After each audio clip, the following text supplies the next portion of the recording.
Be the change you wish to see in the world. Although this probably isn't an idiom, it's a great saying, and it's attributed to Mahatma Gandhi. In 1913, there was an article in the Journal for the Indian Opinion that said something to the effect of, we are but a mirror of the world, and so we need to reflect and be the example. To me, I summarize that, and I talk about this a lot, about being a good example, setting a good example for other people as we're building and growing and supersizing our businesses.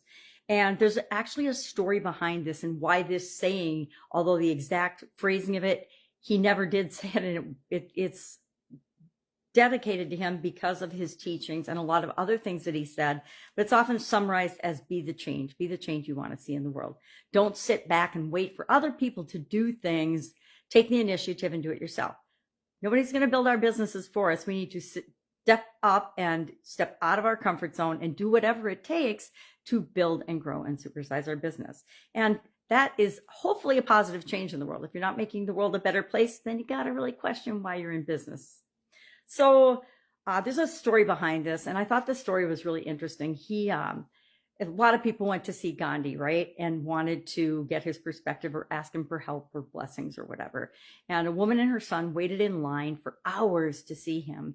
And when they got up and it was their turn to speak with Mahatma Gandhi, the mother, asked if he could talk to her son about sugar and not eating so many sweets.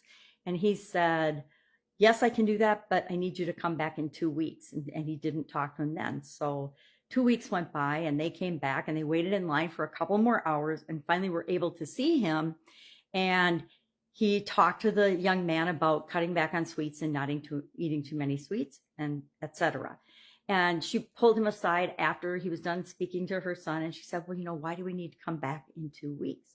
And he said, because when you asked me to talk to your son about that 2 weeks ago, I was eating too many sweets and too much sugar. And so I didn't feel comfortable advising someone to do something that I wasn't personally experienced in. And so he took 2 weeks. He gave up eating sweets and sugar, and he knew what it felt like and why it was better. And so he could speak from experience. And I think this is a great lesson for all of us.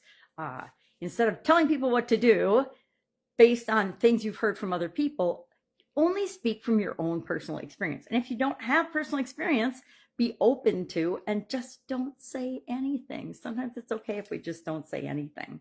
So I thought that was a great story behind his philosophy. And then they gave a bunch of other quotes about basically being a good example. Don't ask people to do things. And I talk about this a lot too. Don't expect people to do things that you're not willing to do yourself. Share expectations, but hold yourself accountable to the same high standards that you want to hold other people accountable to, right? Treat people the way you want to be treated. So I think this is probably not an idiom, but it's a great perspective, especially in alignment with our contribution focus for this year's challenge this month. So I'd love to know your experience with this. Do you think that you need to take initiative, step up, and be the change that you want to see in the world? Or do you expect other people to fix problems and fix things for you? Not going to happen. We're all responsible for our own lives, especially our own businesses.